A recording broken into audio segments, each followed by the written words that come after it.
Hello hockey fans, and welcome to part 3 of our look at the incredible career of Dale Hawerchuk. In parts 1 and 2, we covered his story time with the Winnipeg Jets. If you haven't watched those 2 videos, do so before you proceed on this one. But let's sum it up. Deemed a generational talent during his near-perfect days as part of the Cornwall Royals of the Quebec Major Junior Hockey League, he came into Winnipeg and turned the city on its ears, bringing a Jets team that couldn't even win 10 games the year prior, turning them into a playoff club. Dale became an icon in the town, only rivaled by Bobby Hull by the end of it all. And when it came down to who was the greatest Jets of all time, the debate was actually kind of all-raging at that point. After 9 years, he set records for youngest player to reach 100 points, 5 assists in one period, Calder Trophy, second team All-Star, finalist for the Hart Trophy as league MVP, 6 100-point seasons, 7 40-goal seasons, top 10 in scoring 4 times, 4 All-Star Game appearances, 6 Molson Cups as the top end-of-game 3-star point getters. He led the team as their all-time leader in points with 929, and was their captain for 6 of those seasons as well. Internationally, he was incredible. 1 silver and 2 bronzes at the World Ice Hockey Championships. Played in Rendezvous 87, where the NHL All-Stars faced off against the Soviets, and his biggest accomplishment, the 1987 Canada Cup, where he played brilliantly, especially in the series-clinching game. Dale was a happy camper in Winnipeg, but when general manager John Ferguson was fired, things seemed to change pretty drastically. The mindset and overall atmosphere seemed to change in Dale's eyes when Mike Smith took over, feeling it was the polar opposite of the positive morale that Ferguson had brought to the club. However, the Jets only won 2 playoff series during Dale's time with there, and could never stay consistent for more than a season, it seemed. Dale didn't like the direction of where things were headed and felt that the team's community mindset of players who pretty much made their home in Winnipeg all year round had changed. He didn't feel the camaraderie anymore with his team, so he was traded to Buffalo after 9 seasons with the Jets. Dale had been one of the best players in the league pretty much from the word go, but didn't have the same spotlight on him that the likes of Gretzky and Lemieux, and for that matter even the likes of Steve Yzerman, Denny Savard, Brett Hull, Ray Bourque, Paul Coffey, Patrick Wall, or Mark Messier. They had bigger lights shine on them, it seemed, despite Dale being as great as he is. Even new stars are emerging such as Luc Robitaille, Mike Modano, and junior star Eric Lindros, who hadn't played 1 game of professional hockey yet, seem to be held in higher standard by the media. But for Dale, all that mattered was playing the game. The 1990-91 season was going to be Dale's 10th, and the first in the city of Buffalo playing for the Sabres. This was a much different place than Winnipeg. The Sabres are coming off one of their best regular seasons ever with 98 points. But were taken out of the playoffs by their division rivals, the Habs, in the first round. As indeed Dale was no longer playing in the goal-heavy Smythe division, he was in the more defensive-minded Adams division in the Wales Conference. Also, Dale wasn't the biggest fish in the small pond like he was in Winnipeg, as the team already had their top centerman, an exciting youngster by the name of Pierre Turgeon, coming off his first 100-point season. The Sabres have been in the NHL now for 20 years at this point, and had some brushes of greatness in the 1970s, including making a Stanley Cup final, thanks to the French Connection line of René Robert, Rick Martin, and Hall of Famer Gilbert Perreault. It looked like the Sabres were in for a resurgence in the early 80s when Scotty Bowman took over as GM and would coach the team from time to time. But while drafting great talent such as gritty Mike Ramsey, all-star goalie Tom Barrasso, who is now in Pittsburgh, Phil Housley, who the Sabres traded to get Hawerchuk, and power play beast and goal scorer Dave Andreychuk, who is still with the team at this point, and just getting into his best years, they weren't able to bring a championship to Buffalo. And after missing the playoffs in 86 and 87, the Bowman era was over and the rebuilding began again, around first overall draft pick Pierre Turgeon. And it seemed to start working, as with a tremendous defense led by Ramsey and Housley, along with UA Krupp, Grant Ledyard, and goaltender Darren Pupa, who had an all-star season, the Sabres did indeed look like they were going to be something else after the 1989-90 season. As I said, their playoff problems, however, were clear. And despite talented forwards such as goal-scoring Rick Vaive, Christian Ruutu, veteran gritty forward Mike Foligno, up-and-coming Benoit Hogue, and finally obtaining Soviet sensation Alexander McGillney, the Sabres were still in the lower echelon when it came to scoring. They needed a star forward to complement Turgeon, and, well, now Dale was that guy. The Sabres, despite their great season, again, were eliminated in the first round, as I mentioned, and they haven't won a playoff series since 1983. The Sabres' power play was above average, but could still use some tweaking. Dale could no doubt help with that. And also, many felt Turgeon's lack of defensive prowess was hindering the Sabres. Dale had more experience in that regard and could help out significantly. Rick Dudley was a solid strategist, if you will, as a head coach, but this team has had more hills to climb. So here we go. Our pal Ducky, arrives in Buffalo. He gets a tremendous ovation for the fans at the Memorial Auditorium as they're excited to have someone of his caliber play on their team and open the season against the very team that put them out of the playoffs, the Montreal Canadiens. It's Dale's 714th career game, first time not wearing a Jets uniform. With the game tied 2-2 in the third period, Dave Snuggerud began a play that led to Benoit Hogue setting up Dale Hawerchuk for the 380th goal of his career, first as a Sabre, and they led 3-2, but the Habs had tied, and the Sabres still skated away with a point. Indeed, Dale had arrived in Buffalo, but the Sabres began the season starting with that game on a 7-game winless streak, and our hero wasn't playing overly well at all until the 7th game of that streak. We're in a tie with the Lemieux-less Penguins, who still looked very strong with Mark Rickey and Kevin Stevens leading the way. Dale had 2 assists, and one of them was on Mike Foligno's goal that tied the game. They broke the streak with a win over the Islanders, as Dale had an apple in that one. His good fortune against Toronto continued, which he has throughout his career, with a goal, an assist, and a win. Overall, Dale had 2 goals, 7 assists for 9 points in 12 games, so not a huge start, but not an overly terrible one either. November, however, just wasn't a good month for Dale Hawerchuk, just 8 points in 12 games and a -7. His highlight being 2 assists and a win over Dynamo Dino and the Washington Capitals. Sabres were showing some life again, but the Buffalo sports media was turning against Dale already. However, in December, Dale was playing like his old self again. 7 goals, 10 assists, 17 points in 15 games, and a really good +3. He had a goal and a helper against Stevie Yzerman and the rebuilding Red Wings club, including setting up Dave Andreychuk magnificently to tie the game with 21 seconds left to get the Sabres the point. The very next game, Dale had 2 helpers and a win on the road over Tuckett and the below-average Flyers. The Sabres went on a 5-game losing streak after that, however, but Dale stepped it up on December 18th against division rivals Hartford, scoring off with 1981 draft class alumnus Ron Francis, and notched 3 assists in that big win. And then against the very young Brendan Shanahan and a growing Devils team, he had another 3-point night with 2 goals and a helper. Dale is rolling, but by the end of the month, the Sabres were 14-16-9 for 37 points, and were considered one of the biggest disappointments in the NHL so far that year. They were showing some kind of life by the end of the month again, but they were a point ahead of the 4th-place Whalers and sat in 3rd. He had the exact same number of 7 goals, 10 assists for 17 points, only this time in 13 games the next month, and was an excellent +5. He kicked off the month with 3 assists against, against LaFontaine and the lowly Islanders in a big comeback win. In the very next game, Dale and the Sabres were playing host to the Winnipeg Jets. Indeed, Dale's former teammates came to town, and the man they traded for Dale, Phil Housley, had returned to Buffalo after playing there 8 seasons. He got a nice reception from the Sabres faithful. And Dale and the boys took them apart as our hero notched an assist and scored a goal on former teammate Bob Essenza, and they win 4-1. Dale then helped the Sabres get a huge win with 2 goals against hated division rivals the Boston Bruins, who were leading the division. And the Sabres were on a roll. After their win in Boston, they got a win against Chris Chelios and the mighty Blackhawks. Dale setting up a goal and a helper. The Sabres only lost once in the last 14 games, but then would go on to win 2 of their next 16 into February. To be fair, however, a lot of those games were ties, but it still stopped the Sabres from garnering further momentum. But Dale still did all he could and performing very well. And on February 10, 1991, Dale returned to Winnipeg for the first time since the trade. He received somewhat of a mixed reception from the fans, many still cheering him, many throwing jeers and catcalls his way, but he performed cool under pressure, and he didn't register a single point, but the Jets still won 2-0. But then he'd have 3 assists against Sakic Sundin and the sucky Nordiques, which they had to settle for a tie against the Nordiques in 1991. Yikes. But the very next game, they tied again with the Minnesota North Stars, led by Modano and Bellows. But Dale had another 3 points this time with a notch and 2 apples. But then had another 3 assists, this time in a tie with Hartford. And in total, 4 goals and 13 assists for another 17 points for a 3rd straight month, and a tremendous +8.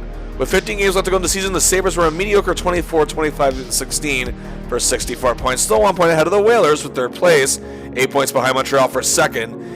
And while they needed to win just 1 more to clinch the playoffs due to Quebec being so damn awful. And indeed, they get that with the win over Bork Neely and the Bruins to start March. Then they tie the Devils. But then a game on March 8, 1991 was a biggie for our hero as they hosted the dominant Chicago Blackhawks with an amazing defense of Chris Chelios and Doug Wilson leading the way, and star forward Steve Larmer and a youngster by the name of Jeremy Roenick. In net, tonight anyway, was Czech superstar Dominik Hasek, who Dale last faced in the 1987 Canada Cup and scored a goal against. Dale was on a 7-game point streak heading into this game, but it didn't look good early as the Hawks led 3-0. And Mike Peluso goal early in the second, and Hasek was turning everything away at that point. Keep in mind, he wasn't even the Hawks' #1 goaltender. That would be rookie Ed Belfour. However, 35 seconds after that goal, Trent Yanni was called for holding, and the Sabres went on a power play. And then, Grant Lydiard was leading the power play onslaught. The puck went to power play powerhouse Dave Hawerchuk. Then the puck landed on the stick of Dale Hawerchuk.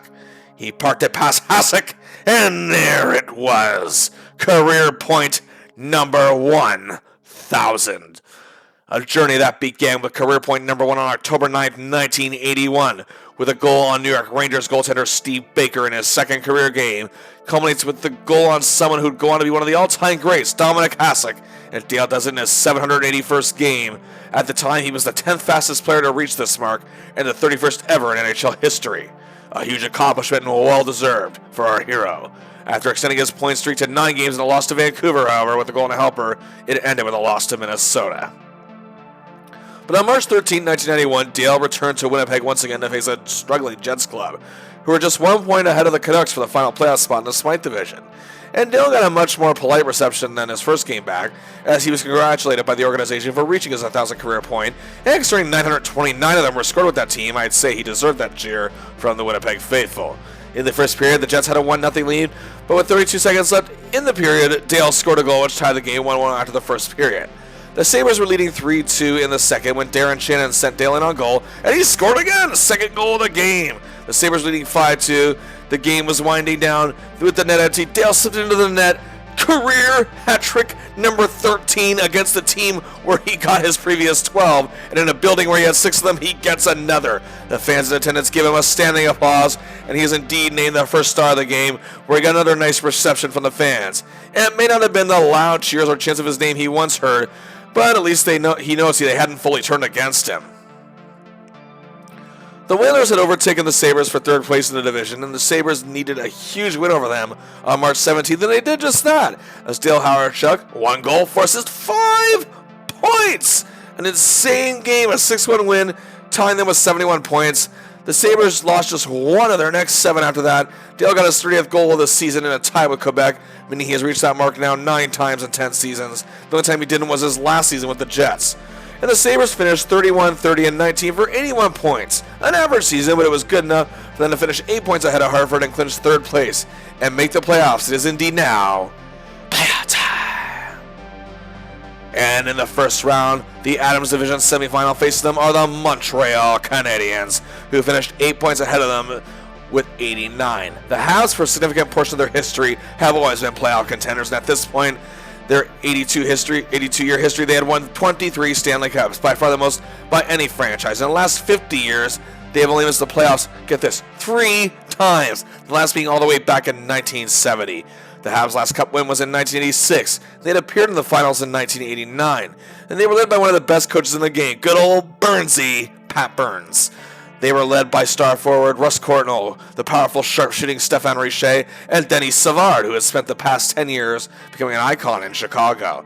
Also, Guy Carbonneau, one of the best two-way players in the game. You had gritty Shane Corson, up-and-coming Stéphane Lebeau, grinders Mike Keane, Mike McPhee, and Brian Skrudlin. Despite parting ways with Chris Chelios to get Savard, the Habs still had a very reliable defense, led by Peter Svoboda, Eric Desjardins, Matthew Schneider, and J.J. Daigneault. And in net, superstar goaltender and 2-time Vezina Trophy winner Patrick Roy. The Sabres have not won a playoff series since 1983. Oddly enough, it was against the Habs, and they want redemption for last season. The Sabres won twice in 8 meetings with the Habs this year, however. So here we go, Game 1 at the famed Forum. It looked good early as Buffalo took a 2-0 lead just 2:12 into the game, but the Habs came alive and led 4-2 just after 1 period. They then led 6-3 after 2 and 7-3 in the third. The Sabres got a couple back, but it wasn't enough. They dropped the first game 7-5. Dale is a -1 with 2 shots on goal. Game 2 on an early power play, just 2:05 into the game. It's Dale to Vibe to you and Krupp. And the Sabres hold on to a 1-0 lead into the first intermission. The Habs took a 2-1 lead in the second, but Turgeon tied it at 2-2 after 2. Habs took a 3-2 lead just 36 seconds into the third, but a minute and a half later, it's Dean Kennedy, it's Darren Shannon, it's Dale Hawerchuk, his first goal of these playoffs, and the Sabres had tied it. Then 2:46 later, it's Hogue, it's Hawerchuk, it's Shannon scoring, giving the Sabres a 4-3 lead, but the Habs tie it with 1:21 left. Carbonell scores what would be the game winner. The Sabres are now down 2-0 as they get ready to head back home. Dale played a marvelous game with 3 points, but the Sabres goaltending was weak. Juan is one of the best goalies in the league and has a lot of playoff experience, but, I mean, they had his number, scoring 9 goals against him in 2 games. The Sabres, again, goaltending and defense needs to tighten up. Game 3, we are at the odd, and the Sabres are using their third goaltender already in the series, Clint Malarchuk. It goes back and forth in the first period. The Sabres strike first, the Habs tie it, the Sabres take the lead again, the Habs tie it, then take a 3-2 lead after 1. Early in the second period, after taking the puck, after Malarchuk and goal had it, Dale sets a Benoit Hogue on a beauty, and the Sabres tie at Ledyard, gives the Sabres back their lead, but Montreal ties at 4-4 after 2. But Mike Ramsey scores early in the third. It would prove to be the game winner as the Buffalo checking in defense indeed tightened up to give Malarchuk some breathing space, and the Sabres are still in the series. Game 4, the Habs score 2 goals 8 seconds apart and lead 2-0 just 5:31 into the game. But the Sabres got on the board 28 seconds later, and it would be 3-2 after 1. And just 16 seconds into the second power play, Holler to Dale to Tony Tanti. It's a goal. The Sabres led 4-2, led 5-2. Then the Habs closed the gap to 5-4 after 2 periods. But in the third period, it's another power play. Ledyard sails, Anderchuk wails, and Hawerchuk scores. The Sabres lead 6-4, and they hang on to win the series. It's tied 2-2. Back to Montreal for Game 5. The Habs show more fire and lead 2-0 early in the first. The Sabres cut the deficit in half to end the first period and would tie in the second, only for the Habs to take a 3-2 lead after 2. Anderchuk scores a huge power play marker with 3:05 to play, and we are headed to overtime. However, close to 6 minutes in, Russ Courtnall scores. The Habs take a 3-2 series lead as Waugh was much more sharper in this game. Dale had 5 shots on goal but was pointless and a -2. Game 6, we're back at the Memorial Auditorium. The fans still believe. And it was scoreless after 1. It was tied 1-1 early in the second, but the Habs ran away with it as their defensive system dominated the Sabres. Dale was a -2 again with 3 shots. Habs win the game 5-1 and take the series in 6 games. Dale was tremendous in Game 2, and the Sabres wins in Game 3 and 4. He was also played excellently, but was held back by the Habs thanks to their defensive system and checked closely by Guy Carbonell in the remaining games. But he still had 6 points in 6 games, which was a 3-way tie for best in the Sabres with Ledyard and McGillney. The Sabres' weak goaltending, however, was their Achilles heel in this one. They lit up Waugh pretty well in this series, and if they had a solid playoff goaltender they could rely on, they might have won it, but we'll never know. Montreal, however, went on to lose to Boston 7 games in the next round.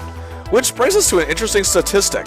For the first time since his rookie season, Dale had lost to a team that didn't at least make it to the Stanley Cup Finals. During his time with the Jets, they lost to the Blues in his rookie year, but they were beaten in the next round. But in 83, 84, 85, they were beaten by the Oilers, who made the finals each time and won the latter 2 years. In 86, they were beaten by Calgary, who then made it to the final. And in 87, 88, and 90, they were beaten by the Oilers, who won the Cup in all 3 of those seasons. Dale Hawerchuk's first year in Buffalo saw him score 31 goals and 58 assists for 89 points, and he played in all 80 games. Still some excellent numbers as he still thrived in a different and new role with a different team. Things were jumbled everywhere in Buffalo all year, however, so Dale found himself on different lines being shuffled up, but was consistently put together with Dave Anderchuk, as the two worked together to create 27 goals.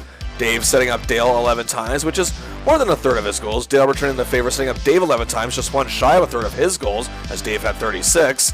He collaborated with, get this, 20 different players on assists, but the most was defenseman Uwe Krupp with 6. Dale seemed to mesh with everyone on this team. He also played very well with Benoit Hogue.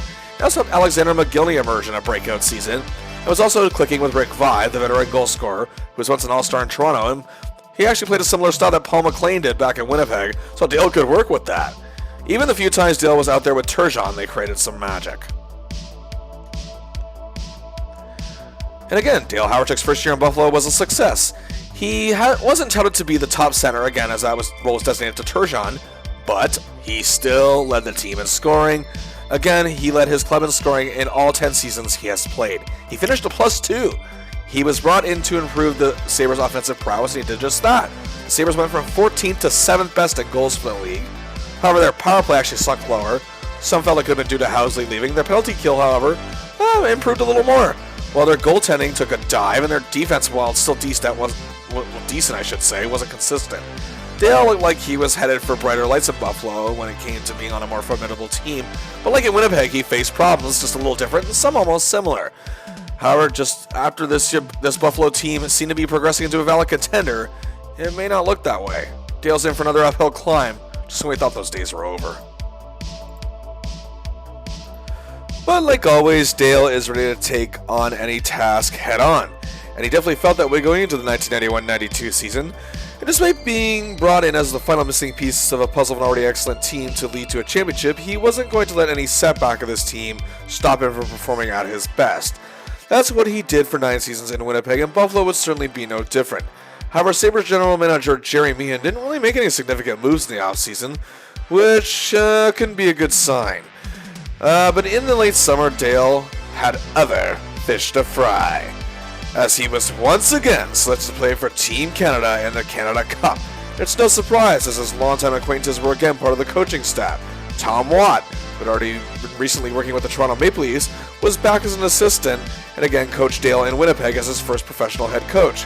And Mike Keenan, as I mentioned in the last video as well, Dale's old coach in Junior B, has coached against him in the Memorial Cup in juniors, as well in the NHL of course.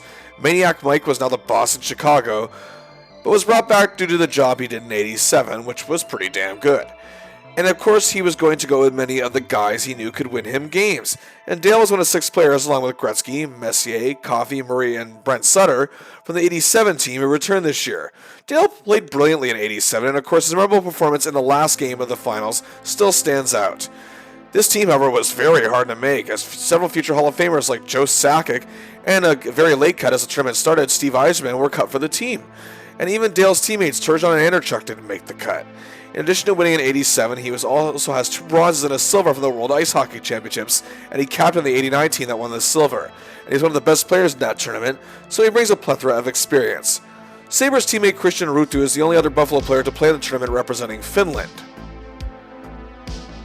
Dale is now playing alongside what would be 9 future Hall of Famers on this club. Gretzky, Messier, Coffey, as well as Luc Robitaille, Al MacInnis, Scott Stevens, Larry Murphy, Brendan Shanahan, and Eric Lindros, who's actually in this tournament playing his first real professional hockey.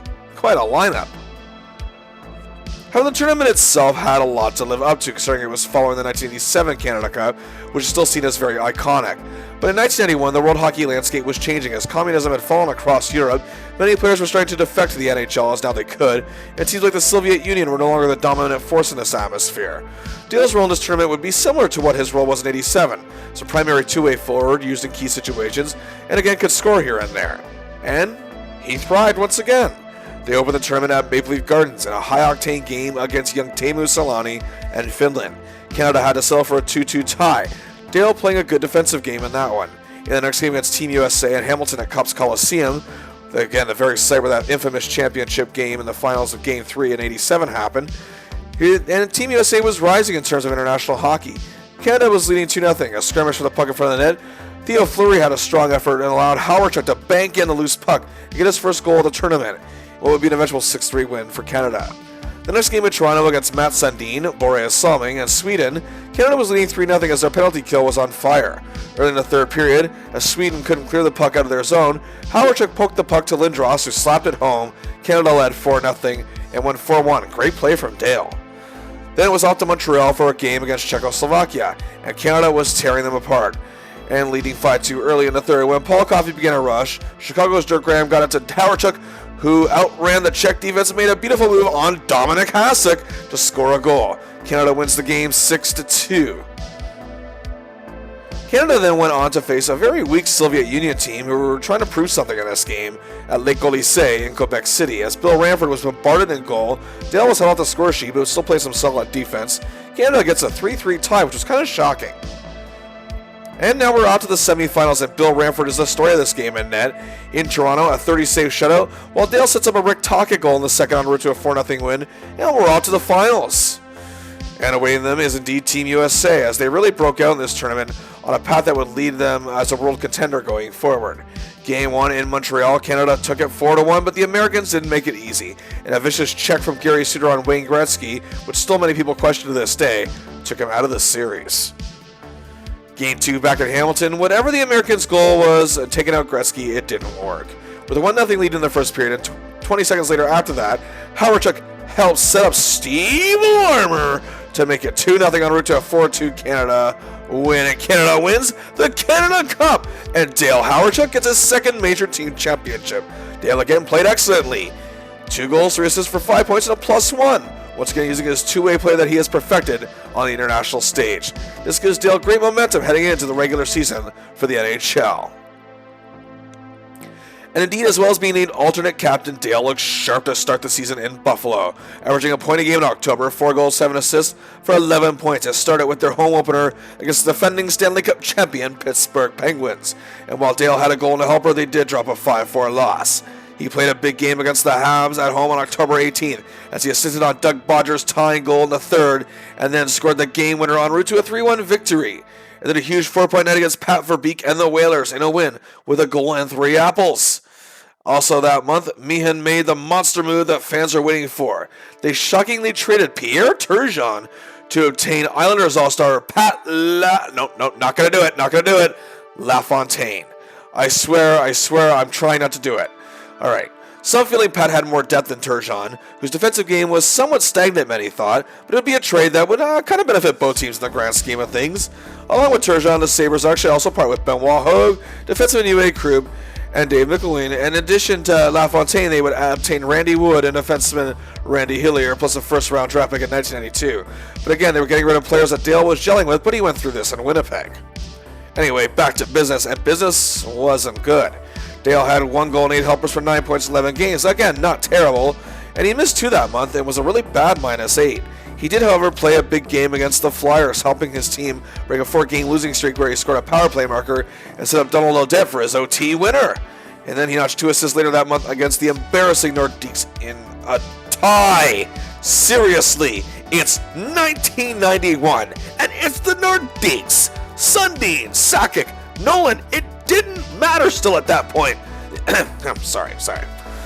However, December would tell a different story for Dale as he continued to play well against Hartford with a goal and 3 helpers for 4 points, but they had to settle for another tie. He then had 2 goals and assists for 3 points over the Blues in a loss. Dale had 10 points in 4 games, yet after this loss to St. Louis, the Sabres were on a 7-game winless streak, and you know what? That was it for Rick Dudley. He was fired as head coach, as the Sabres were 9-15-4 at this point for a measly 22 points, only 1 point. Yes, 1 point ahead of Quebec in 1991! I'm sorry. But they hired John Muckler, who has a Stanley Cup ring with Edmonton as their head coach, and 4 as an assistant while he was there. Anyway, the winless streak goes all the way to 11 games. They break it with a win over Toronto. Big surprise where Dale assists on a LaFontaine power play goal, but in a monster 8-1 win over the Bruins, Dale gets 2 assists in a New Year's Eve special against Hull and Oates and the Blues. He gets a goal and a helper in a win as Buffalo's power play is really starting to take off. Dale had 5 goals and 12 assists for 17 points in 13 games this month. In January, it was Ducky playing in peak form. He had a goal and assist to begin the month in a win over now former teammate Pierre Turgeon and the Islanders. 2 helpers in a win. Yes, a win over Quebec. And the Sabres scored a huge win over Mark Messier and a powerful Rangers team. Goal and a helper again in that one. In a game against Scott Stevens and a Building New Jersey Devils squad, Dale had 1, 2, 3, 4, 5 assists. But it was actually an 8-8 tie. But then Dale had a notch and 2 apples for 3 points and a big road win over defending Cup champions Pittsburgh. And in a win at home against his former team, the Jets, he had a netter and 2 helpers for 3. And to end the month, 3 assists against division rivals Montreal at home in a big win. In total, 5 goals, 20 assists, 25 points in 14 games. It was a really good +6. This is the Dale we know and love. February was a notch down, but he still did pretty good with 14 points in 12 games. but was a really bad -11. The Sabres started losing again. In Valentine's Day game against the lowly expansion San Jose Sharks, the Sabres were given a lot to handle. While Hawerchuk set up Hawerchuk to tie the game in the first on a power play, but they trailed 4-1 to the Sharks in 1992. This is as bad as Quebec in 1991.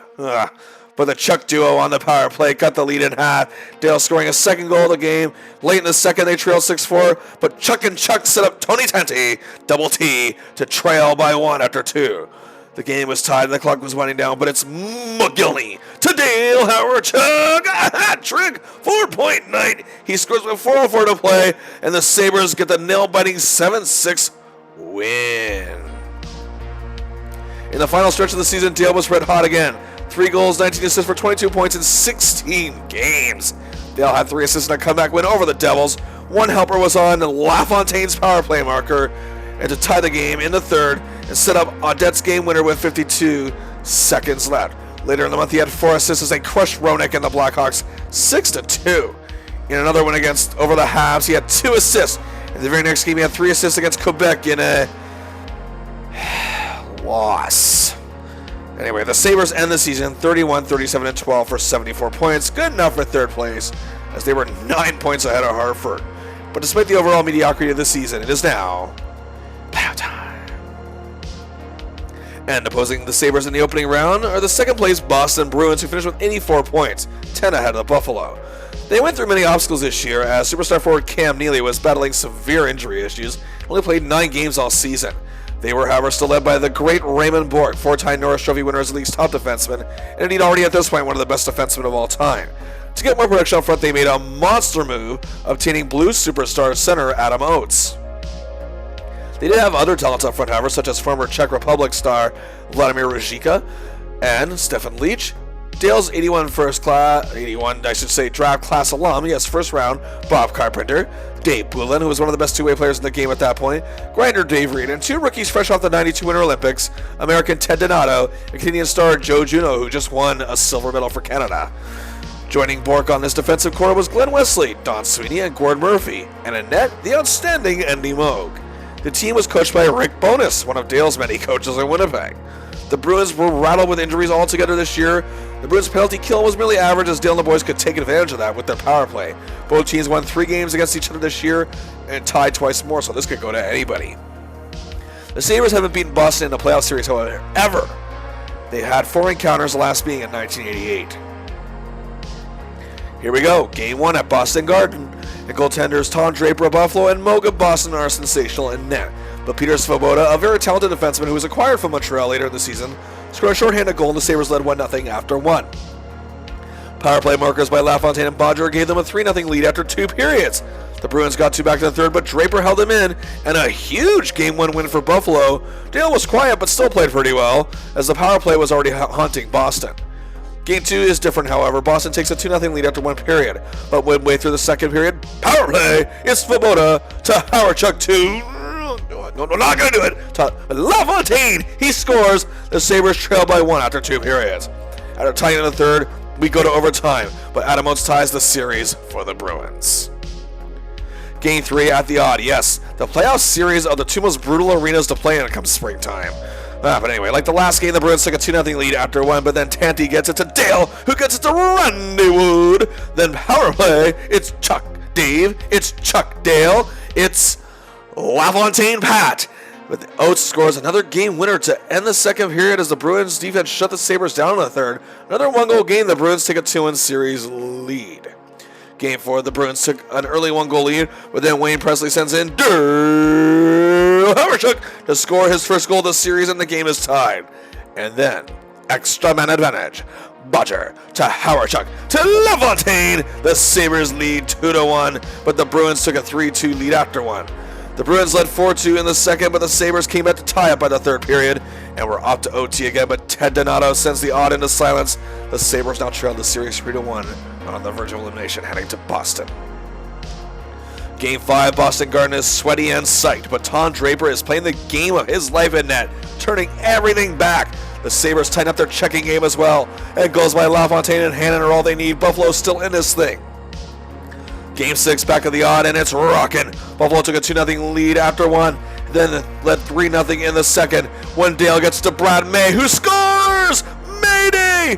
Mayday! Mayday! Yeah, I made no promises on that one. It's 4-0. The Sabres completely humiliate the Bruins, and yes, they have forced a Game 7. And indeed, Game 7 in Boston, the last time that happened between these two was 1983 with Brad Park's infamous OT winner ending Buffalo's season. Dave Hawerchuk was a rookie at the time. Mike Ramsey was very early in his career. Oh, but they remember it. So here we go. What a thrill ride it is. Moog is making great saves. Buffalo's defense is playing superbly. The game was tied 1-1 after 2 periods, but Boston took a 2-1 third period lead, but then less than 2 minutes later, May to Presley to Dale Hawerchuk, baby! The game is tied, but then Dave Reed puts the Bruins up at the midway point. The Sabres are pressing and pressing. Dale is doing everything and more out there he can, and Moog is just turning back everything. The Bruins are still hanging on this thing, and the clock ticks down, and it's over. And so is the Sabres season. Dale has made the playoffs now 10 of his 11 seasons, just has 2 playoff series wins to show for it. But he was outstanding in this series. 2 goals, 5 assists for 7 points in 7 games, and a +3. As a matter of fact, the Sabres as a whole actually played great. The Bruins were just simply better. That's really what it came down to at the end of the day. It was a great series of playoff hockey, and some felt as if the Sabres team had been capable of that despite their rough seasons. This is what they should have been all year long. The Bruins went on to shockingly sweep the Habs the next round, only to be swept by eventual, now 2-time Stanley Cup champions, Pittsburgh in the conference final.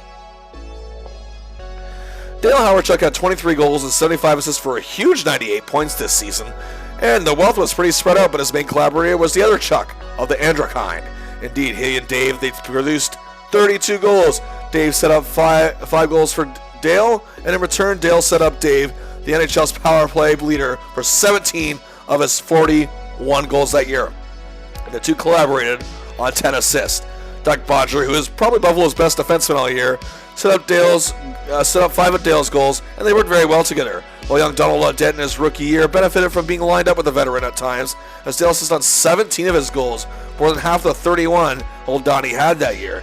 And yes, the trade that made the power play what it is. Pat LaFontaine also helped Dale a great deal, working on him with 10 assists. McGillney was also the big on the extra man unit as well, as they were all powerhouses in that regard. And in case you hadn't guessed it, the Buffalo power play was the best in the entire league, ranked number 1. And well, look at this. On the stat of power play goals on ice for, Dale was on there for 83. Only teammate and league power play goal leader Dave Hawerchuk had more with 3 better. Well, also Buffalo teammates Doug Bodger and Pat LaFontaine made the list, and I must say, another great field of talent in this one. Dale did get some award votes that year. For the 3rd time, he was in the midst of Lady Byng Trophy voting, tied for 11 with 9 votes. So he's actually tied with teammate Dave Hawerchuk in the voting. Dale's 98 points were actually just 1 short of reaching the top 10 among NHL this season. But his big contribution was, along with LaFontaine, Bodger, Hawerchuk, and McGillney, and the Sabres power play becoming the best in the league. Hopefully it'll perhaps give the Sabres team something to launch off of going into next season. Dale for the 11th straight season keeps his streak going as he led the Sabres in scoring the last 2 seasons, and the Jets in scoring in all 9 seasons he played there. And now he is just continuing the momentum that he had all these years and still staying consistent. He however began the season with his 2nd Canada Cup win, once again playing amazingly in the tournament, showcasing his two-way play and how dynamic he can really be on that ice. Dale Hawerchuk and the Sabres were improving their situation with the presence of their power play, of course having the presence up front that he, McGillney, Hawerchuk, and of course LaFontaine had. That was definitely a factor that this team could build around. Doug Bodger leads a pretty good defense with Peter Svoboda, Grant Ledyard, Richard Smilik, Tuff Gord Donnelly, and team captain Mike Ramsey, but something still seems missing in that regard. While the goaltending situation is still all over the place, Darren Pupa has proven in the past he can be really good. Tom Draper played some big games for the Sabres last season, but now they've acquired little-used Czech import Dominik Hasek, remember him, from the Blackhawks during the summer. John Muckler is the coach leading the way, but they have to get their penalty kill up to par as well. They have acquired Bob Sweeney off waivers from the Boston Bruins to give them depth and size up front in their secondary lines. The Adams division now features 6 teams to boot, with the expansion of Ottawa Senators joining it, but don't worry, they're going to be the new Nordiques going forward in this video, as the original Nordiques are no longer about to suck royally. It'll be tough, but our boy is up to the task. The Sabres got out to a pretty good start, so did Dale. 2 goals, 11 assists for 13 points in 11 games opening this season to the no longer sucking Nordiques and losing, and our hero had 2 assists each, in huge wins over Hartford and Montreal in very convincing fashion. His biggest game of the month, however, came on the 30th with 1 goal and 3 assists for 4 points over the expansion Senators in a 12-3 slaughterfest, only to tie, yes, tie the Senators in 1992 in the very next game. But Dale continued to roll through November, a huge 3 goals, 16 assists, and 19 points in 14 games. Was even 0 on plus minus, including 3 assists in a loss to the Rangers, but an incredible game against the Whalers with a notch and 4 apples and a dominant 8-2 win. The Sabres were hit or miss on a given night by December, but their power play remained top-notch. 3 assists for Dale and another win over Hartford, 2 of them on power play goals. He then had a goal and 3 helpers for 4 points in a big win over the Rangers. 2 goals, 12 assists for 14 points in 12 games. Dale was a force out there, so he got many big goals. And it was a very happy new year for Dale in 1993, as in January he had 3 goals and 14 assists for 17 points in 15 games. He had 2 assists against Hull and the disappointing Blues. He had a goal and an assist in a big win over Sakic, Sundin, Nolan, and the resurgent Nordiques. 2 assists against rookie Eric Lindros and the Philadelphia Flyers, and did the same against the Rangers in another win. Dale missed a few games in February, but had a goal and 7 helpers for 8 points, and he had 2 assists in a win over the powerful Red Wings, and a notch and an apple each in a loss to the Habs. But the bigger story was that the Sabres traded first-round draft pick in 1993, plus longtime goalie Darren Pupa and Dale Hawerchuk to Toronto for a 5th-round draft pick in 1995, and legendary all-star goaltender Grant Fuhr. The Sabres were so desperate at this point to solve their goaltending problems, and the fact that Fuhr is a playoff-savvy goalie, one of the best ever in that regard. But with the Sabres power play red hot, they got rid of one of their best power play forwards in the entire league. Reception was mixed, to say the least. In March, Dale continued to produce in huge ways. A goal and 3 assists in a big win over the Nordiques, and another huge win over another division rival with 3 assists for our hero as they dominated the Habs, lighting up Waugh and Rasico in net. And with 2 goals and a helper for 3 points in a win over a rising New Jersey Devils club, Dale had 5 goals, 16 assists for 21 points in 15 games. It was a really good +3. It was 7 games to go in the season in April. As the NHL schedule moved up to 84 games, the Sabres were 38, 29, and 10 for 86 points. Very good, actually, and it already clinched the playoffs. And they looked very sharp. But Sabres fans were shocked that on March 22nd, when popular defenseman and 13-year veteran Mike Ramsey, who had only ever played for Buffalo, was traded to Pittsburgh for Bob Harry. And with 7 games left, they would lose all 7 games in April, and the team was pretty terrible in that run. Dale himself had no goals, 4 assists in those 7 games, and was a pretty bad -10. It was the first month of action where Dale played more than 5 games and did not score a goal in a given month. And the Sabres finished 38, 36, and 10 for those same 86 points, good enough for 4th place in the final playoff spot. They did finish 28 points ahead of 5th place Hartford, so they were in no real danger.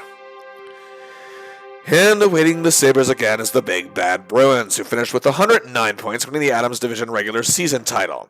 The gang was pretty much the same as last year. The big notable fact, however, is a couple things. For one, Cam Neely will play in this series. He's still battling injury problems, but he's producing very well when he's healthy. And to add depth to their defense, 18-year pro Gordy Roberts, fresh off of 2 Stanley Cups with Pittsburgh, had joined the team. This looks bleak for our hero and his Sabres. Boston was a force to be reckoned with. Bork was still leading the way. Joe Gino emerged as a star with a 100-point season. And Adam Oates, in his first full year in Boston, was one of the best players in the entire league that season. The Sabres beat the Bruins 3 out of 7 times this season, so we'll see how this goes. Game 1 at Boston Garden. The Sabres are looking great, and they start Grant Fuhr, who's only ever lost 2 out of 8 opening round series in his career. He was looking sharp in net as Hannon and LaFontaine gave the Sabres a 2-0 lead after 1. The Bruins, however, would tie it with 5 seconds left in the period. Smelik to Dale to Mo Gilney. The Sabres lead 3-2 after 2. McGillney then made it 4-2, but the Bruins scored 2 goals and were headed to overtime. 11th 03, and Bob Sweeney is the hero, sticking it to his former team in Boston Garden, the team who basically dropped him, and the Sabres take the first game. Dale plays well in this one. Game 2, it's the Grant Fuhr show. He still knows how to conquer playoff hockey. He made 34 saves. And third period, Sabres leading 3-0. Power play. Smellick, Kearney, and Dale Hawerchuk. He gets the goal. Fuhr gets the shutout in a 4-0 win. The Sabres have a 2-game series lead heading home. Game 3 in Buffalo at the odd in the Sabre cage is in full force. And this is the loudest they have been in years. Early in the game, the Sabres are on a power play. Dale to Pat to Alexander McGillney. We have an early 1-0 lead, and it's 2-1 after 1. And that lead carried into the third period. The Bruins tied it, however, in the second. It was 3-3 after 2. Early in overtime, however, as the game stretches to that point, Bork took up a terrible penalty. And oh, you guessed it. It's Pat to Dale to Yuri Khmylev. And the Sabres take the game. They take the series lead 3-0. Is this really happening? Game 4, the faithful the fans have their brooms out signaling sweep. How sweet it would be. It was tied 1-1 midway through the first period, but the Bruins scored 2 goals 35 seconds apart to take a huge lead and silence the crowd. But less than a minute later, Audette, Wood, and Dale caps it off. The Sabres only trail by 1, but the Bruins go up again by 2 before the end of the period. The Bruins led 5-3 after 2, but in the third period, McGillney gets them back within 1. 53 seconds later, Ken Sutton, check. Hawerchuk, check. And Khmylev, check. And mate, the game is tied 5-5, and this time winds down. We're going to OT, and well, you know the rest. No. I did it once already. The late, great Rick Jarrett, take it away. That's to LaFontaine. He gets tripped up, gets it to May, and over the line. Here's May going in on goal. He shoots. He scores!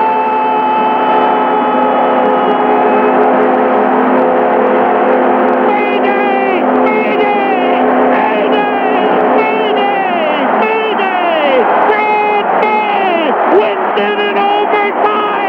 The Sabres win their first playoff series in 10 years and shock the hockey world with a 4-game sweep over the big bad Bruins, and Dale gets his first playoff series win in 6 years, his last being as a Jet against the Flames in 1987, and he was outstanding here, being a great wheelman on the power play. 2 goals, 4 helpers, 6 points in just 4 games. The Sabres club worked oh so cohesively to get this huge win. Their clutch play and fierce goaltending are a formula that can work wonders going forward.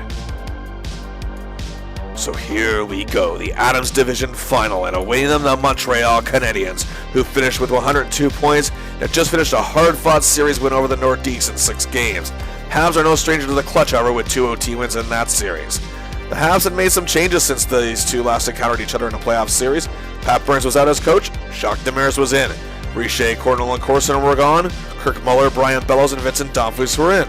Denny Savard, who was battling injuries, still played a big leadership role. Plus, you still had Guy Carbonneau and Mike Keane working the grind. Gilbert Dion, Benoit Brunet, and Paul DiPietro were lending a hand, as was future All-Star John LeClaire.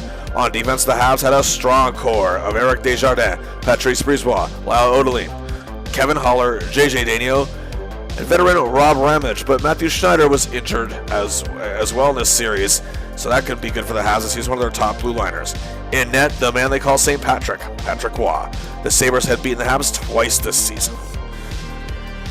Game 1 at the famed Forum in Montreal, and the Habs lead 2-1 after 1. They extend the lead to 3-1, but then cue our boy, extra, man, advantage. McGillney maintains, Budger controls, and Hawerchuk scores! The Sabres are back in 2:30 later. Randy Man to Ducky Dale to Donald Duck Audette. Quack, quack. No, not talking about the Ducks of Anaheim. The game is tied after 2. Early in the third, however, Vincent Domfus scored for Montreal, and Waugh held him in the rest of the way. The Sabres do drop the first game. In Game 2, the game is tied, and hey, it's the power play. It's Butcher to Dale to Oh, screw it, I can't resist anymore! To Pat LaFontaine! He scores the goal. The Sabres lead 2-1 after 1, but Montreal led 3-2 after 2. However, just 44 seconds into the third period, it's Alex, it's Dale, it's Bodger, it's Yes, it's a power play goal, it's Yes, with a defenseman scoring, it's Yes, tied 3-3, and neither team answers, and we're going to overtime, but nearly 3 minutes in, Guy Carbonneau scores, and the Habs now have a 2-0 series lead. Game 3 at the odd. The fans still had faith after what happened in the first round. The Habs led 2-0 after 1. Sutton got them back in it, and 2:13 later, Pat, Dale, and Dougie, the latter of the three, scoring the goal. Power play, you guess? You guessed right. It's 2-2 after 2. In the third, the Habs took the lead, but then Bill Holder sends it to Dale Hawerchuk for his 4th goal of these playoffs. The game is tied. We're out to OT once again, 8:28 in. Gilbert Dion scores for the Habs, and the Sabres are now just 1 game away from being swept themselves and eliminated. Game 4, our hero and his boys aren't quitters. The Sabres are down 3-1, however, in the third. Past the midway point, hope was getting lost, but they have the power play, and you know what they're capable of? It's the Triple D core. It's Donald, it's Doug, and capping it off, it's Dale! He wakes up the odd, and the Sabres trail. But then the Sabres are pressing, and Waugh is turning everything away. And in the final minute, they are putting pressure on. Dale has the puck, and again would try something again. Finally, with 10 seconds left, ties the game. The odd is shaking. But let's face it, people, it's 1993. It's overtime. It's the Habs. Kirk Muller ends the Sabres season, completing the Habs sweep. The Buffalo Sabres, despite being swept, did not make it easy, and they didn't play all that bad. The Habs were just simply a better team in clutch situations. But Dale's 3 goals, 5 assists for 8 points, literally averaging 2 points a game, led the entire series in scoring. And he was outstanding in these playoffs, and by far, Buffalo's best all-around player throughout. He may not get a chance to show it off, but Dale showed he has what it takes to grasp what playoff hockey is all about. This season, he did it better than ever. The Habs went on to beat an upstart Islanders club in 5 games to make it to the Stanley Cup and beat the Kings in 5 to win their 24th, and as of 2023, last Stanley Cup. Dale Hawerchuk had 16 goals and 80 assists, a career low in the former, but a career high in the latter, breaking his personal best of 77 setups from 1984-85 and again in 87-88. In total, 96 points, just 2 short of last season, played in 81 games. And his magic, of course, was with the man himself, Pat LaFontaine. He was the second leading scorer in the NHL that year, and together they produced 33 different goals. He assisted on 6 of Dale's goals, almost half his total. Dale returned the favor to him 12 times. The two collaborated on 15 assists together. And despite leaving the team after 50 games, Dave Hawerchuk was still the man Dale set up the most. 14 times, almost half of the 29 goals that he scored before his trade to Toronto. Also, Dale worked well with McGillney. Together they produced 29 goals, so McGillney had 76 that year. The Buffalo power play led Dale once again to finish in the top 10 for total power play goals on ice, for finishing 3rd place with 87, just 1 behind LaFontaine, and the leader was the very man Buffalo traded to get Dale, Phil Housley, who was in his final days with the Jets. You also see Dave Hawerchuk is, of course, on the list, and as good as the power play was in Buffalo, it started to ascend down a cliff a bit towards the end of the season, after Hawerchuk was traded. But either way, Dale's impactful presence again felt, and look at this list. Clean sweep of Hall of Famers. Another huge year for our hero as he became the power play setup man for his team, focusing primarily on that role and just excelled at it tenfold. He was 6th in the league with a career-high 80 assists. While the power play may have tapered off as the season progressed, Dale was a monster out there, simply doing anything and everything he could to help his team. And with his first playoff series win in 6 years and leading the team to their first playoff series win in 10 years, confidence in Buffalo is riding high. Also, Dale's playoff performance was amazing, 14 points in 8 games. That shocking sweep over the Bruins, and despite getting swept by the Habs, they are keeping up with them in every single game. Dale's streak of leading his team in scoring, however, does come to an end, doing so the previous 11 seasons, but still an impressive streak for sure, and plus LaFontaine was just psychotic this year, and so was McGillney. Perhaps the Buffalo Sabres team that Dale thought he was going into the 1990-91 season is coming to fruition.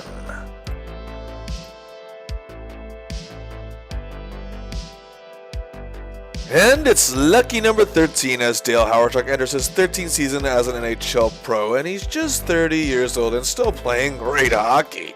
The Sabres, after marring in mediocrity, are desperate to get to the next level, and there's no doubt our hero could play an important role in that regard, especially after the playoffs last season. Buffalo and training camp were working hard to get their power play moving forward once again, and improving their penalty kill further, and thanks to guys like Randy Wood, Dave Hannon, and Wayne Presley, that would be the case. Also, Derek Plant looked to be an important part of the team going forward. Yuri Mylev is ready to go, as are tough guys May and Ray. And of course, LaFontaine and McGillney doing damage on the score sheet. Doug Bodger still led the defense, which now included veteran Craig Muni, while Peter Svoboda hopes to stay healthier this season, and Richard Smilik has been a great factor for this blue line as well. While at goal, Grant Fuhr after his playoff run is feeling pretty reinvigorated, but Hasek looks to play a bigger role. Also, things are changing in the NHL. When Dale entered the league, there were 21 teams. The league has now expanded to 26, and the Wales Conference has been rechristened to the Eastern Conference. And the Sabres are in now what is known as the Northeast Division, with their old Adams Division rivals Montreal, Quebec, Boston, Hartford, as well as the sophomore Senators and Pittsburgh Penguins. Also, the playoff format has changed, as it will be each conference putting together a 1-8 seeding enters the entire conference, with the divisional format gone. However, division leaders still get the top seeds. What will our hero do this season? Dale had 11 points in 12 games to start the year, including 2 goals and a loss to the Whalers, and 2 assists against Bill Ranford and the Oilers. The Sabres, however, looked really bad to start the season. Things were about to get really concerning, however, coming in November, as Pat LaFontaine suffered a terrible knee injury after just 16 games. His season is over. That doesn't look good. Dale will need to step up, as will other stars in the club, and during the month of November, he had an incredible 6-game stretch. First, a goal and 2 assists against Teemu Selanne and the Jets at home in a big 6-0 win. Another 3-point net against Sergei Makarov and a growing San Jose Sharks club. 2 goals and a helper. And then 2 goals against sucky sophomore Senators in another win. 2 assists against a very powerful-looking Devils team, though they dropped but lost there. Another win over Ottawa, Dale with a notch and an apple, and did the same in a tie with the Nordiques, who were starting to suck again. 7 goals, 7 assists for 14 points, and +1 in those 6 games, with the Sabres 1-4. Overall, Dale had 8 goals, 9 assists for 17 points in November, and was a pretty good +2. The month of December, Dale still looked good. 3 goals, 7 assists for 10 points, and a very good +4 in 14 games. The Sabres had won 8 of those games. And Dale had 2 helpers in a road win against, Ottawa, and a goal and an assist in a win over Hartford. A shutout 3-0 win as goaltender Dominic Hasek was having a season out of this world and out of nowhere, as he was pretty much winning the job as their main starter.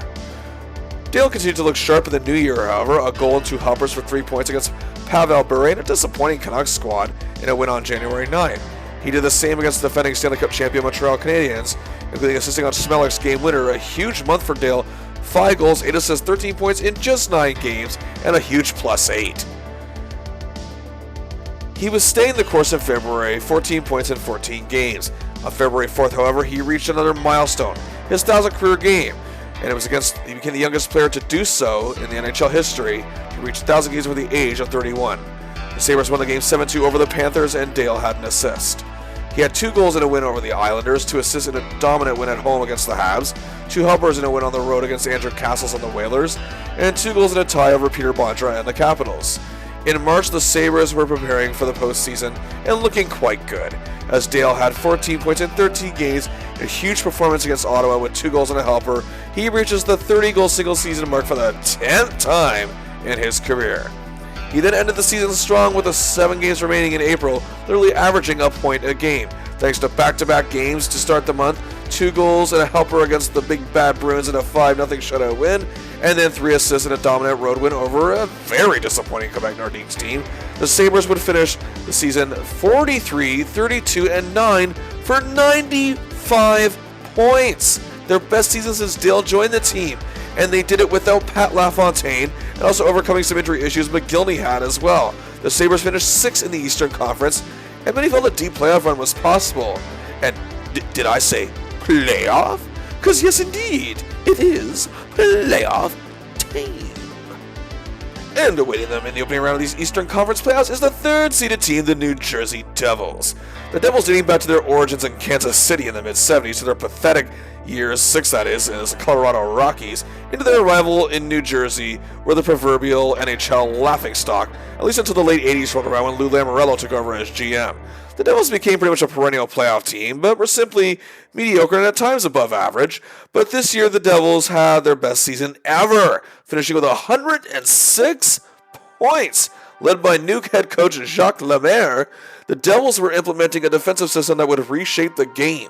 Their blue liners were led by team captain Scott Stevens in his 12th season and playing some of the best hockey of his career, while sophomore Scott Niedermayer had a breakout year, and joining them was veteran Bruce Driver, Swedish star Tommy Abeling, and Russian icon Slava Fetisov. Up front, they did have lots of talent. Longtime Devils fan favorite John McLean was still producing very well, plus Stefan Richer, Valery Zelepukin, veteran and former Kings All-Star Bernie Nichols, clutcher and pesky forward Claude Lemieux, Corey Millen, young Bill Guerin, Tom Torski, Bobby Holik, and, yes, there he is again, Bob Carpenter. And in net, a young rookie by the name of Martin Brodeur, that year's Calder Trophy winner as Rookie of the Year. But a rookie goalie could be a weakness, as a list of those who have won a Stanley Cup in their first year, net mining, is very short. But two of those lists, however, are Ken Dryden and Patrick Waugh, two men that Marty grew up watching and idolizing. So here we go.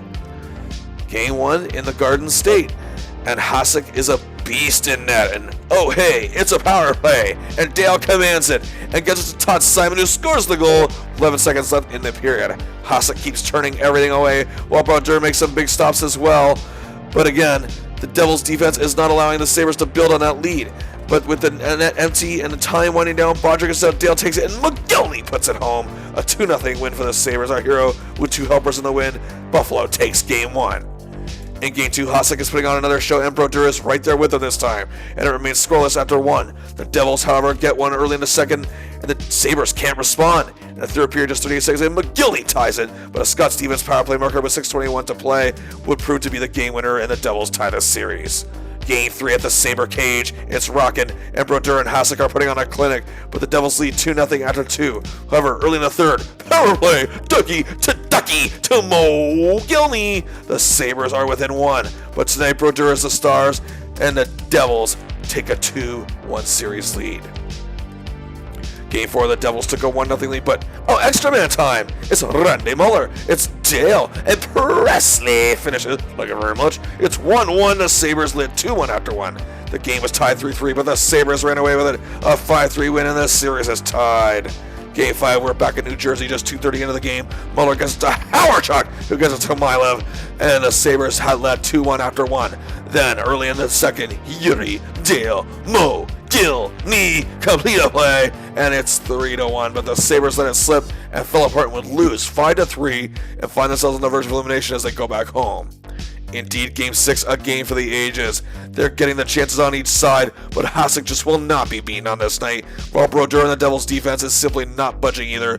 3 periods passed, no goals have been scored. We're off to OT. The first OT, Hasek not showing any signs of fatigue whatsoever, while the young Brodeur is also staying energetic, and we go to the second OT. Both men are headstrong, but the Devils get several more chances on Hasek. We still have no winner. Triple OT, both teams are still fighting for their all-important win as we hit the early hours of the morning. Now we go to 4 overtimes, and just after Dominic Hasek made his 70th save of the game, Jane Hannon is the hero. Buffalo has forced a 7th game. Here we go. Game 7 and 6 minutes in. Oh, we got a power play on our hands. McGillney, Hawerchuk to Boucher, and the Sabres led 1-0 with the Devils would tie it about 4 minutes later, and it's 1-1 after 1. Hasek is being bombarded, and eventually Claude Lemieux gets to him in the second, and the Sabres aren't getting any chances on Brodeur as the Devils are always quick to kill their momentum. It's 2-1 after 2. They're trying with all their might, but everything is just being broken up, and the time counts down, and the Devils take the series in 7 games. Sabres' season was once again over. After last year's miracle run and the excellent season they had, it's a heartbreaker, but again, the Devils were simply better team by a hair. And the Sabres did all they could, as did our hero. He had 7 assists in 7 games in this series, and again was in command of the power play. The Devils would go on to beat the Bruins in 6 games, then lose a very exciting conference final in 7 games to the New York Rangers, who would go on to win the Stanley Cup. Dale Hawerchuk had 35 goals and 51 assists for 86 points in 81 games. Another excellent season. And with LaFontaine only playing 16 games all year, the top line was Dale along with Yuri Milev and Alexander McGillney, who were a destructive force on the ice. And Dale, understanding the international game, was able to work with the Russian sensations. Despite McGillney also missing 18 games himself, there was a clean sweep across the board as he was Dale's main man, assisting on 13 of Dale's goals, just over a third. and then helped Alex score 12 of his 32 goals, also just over a third. And the two collaborated on 10 assists together, totaling a combination of 35 different goals. Oh man, these two are awesome. And with Myliv, it was a grand total of 26 times, as the three led the way and stepped it up for the team and got the power play back to where it was earlier last season. Dale should have at least got some votes for MVP, considering the Sabres had their best season since before he arrived there, and he took control of things after LaFontaine's injury, not to mention his line mate McGillney missing several games. He led his team in scoring yet again, has done it all but once in his career, as he did it again every year in Winnipeg, and now 3 out of 4 seasons in Buffalo, totaling 12 out of 13. He reached 30 goals in a season for the 10th time. He also finished with a very impressive plus 10, returned the Sabres power play near the top, finishing at number 2 just behind the Rangers. He also played his 1,000th career game and was the youngest player to do so. Dale was constantly trying to help Buffalo grow even further.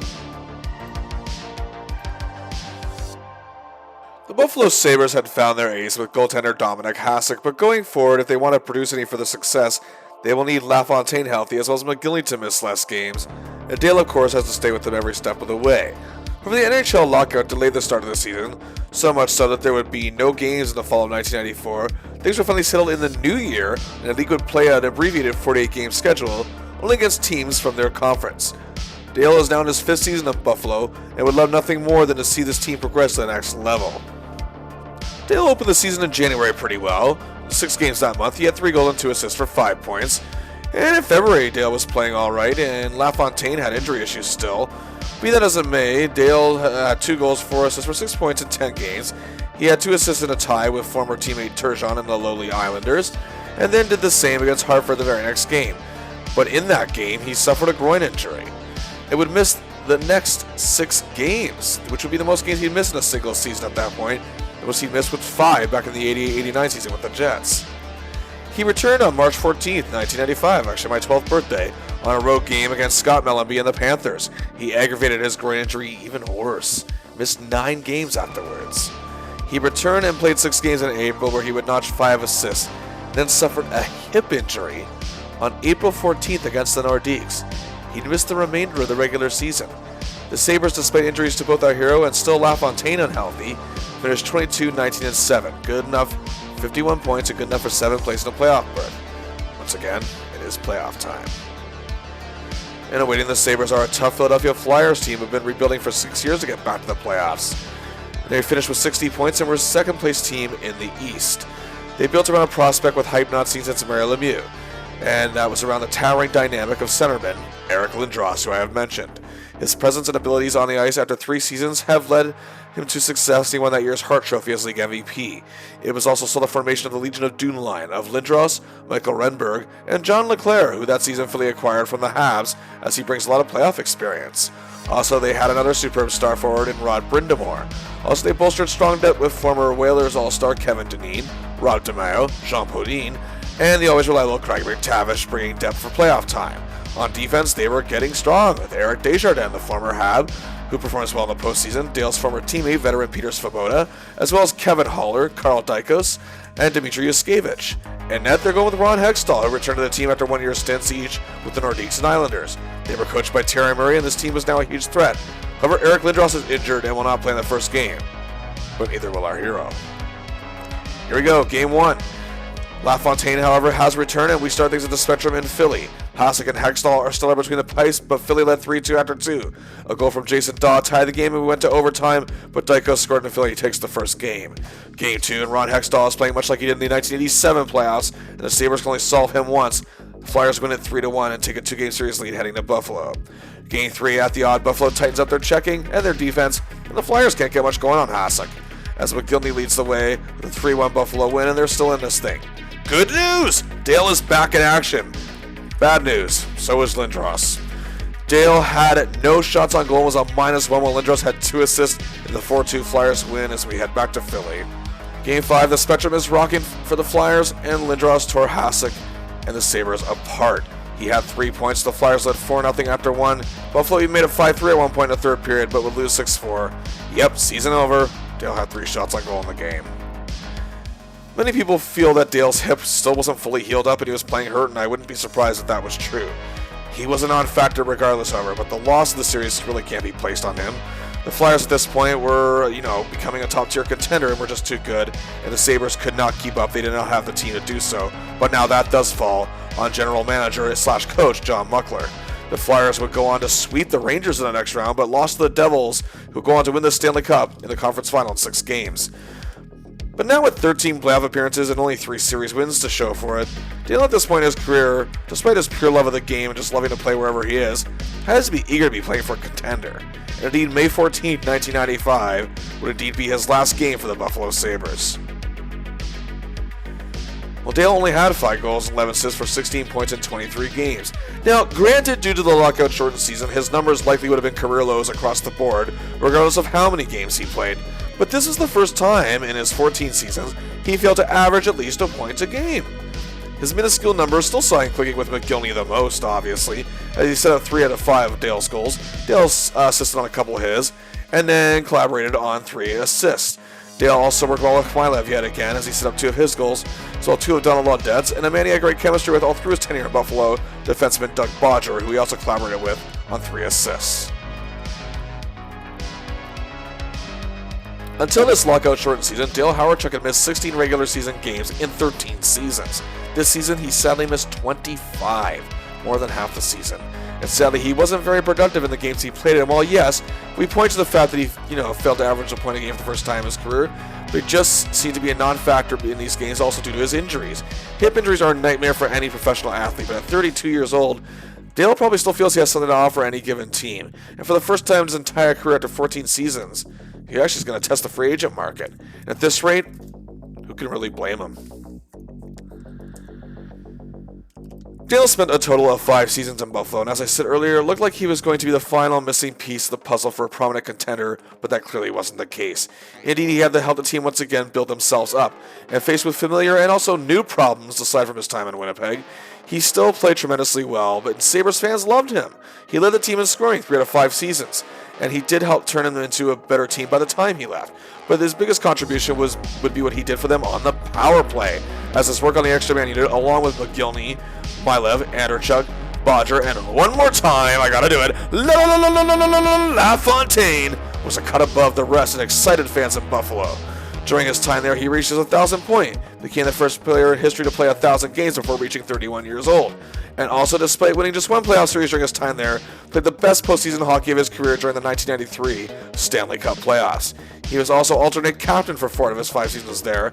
And also, let's tack on another international accolade, playing very well in the 1991 Canada Cup, getting himself a championship, which would actually be his last international tournament.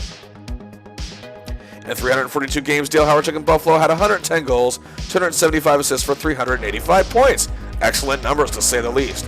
His time in Buffalo did show that he can still be something for any given team, even if they're not a contender. But at this point in his career, now finally enduring injuries, he lately wants to find a better chance to win, as it just isn't happening in Buffalo. But that does it for part 3 of our look at the career of Dale Hawerchuk.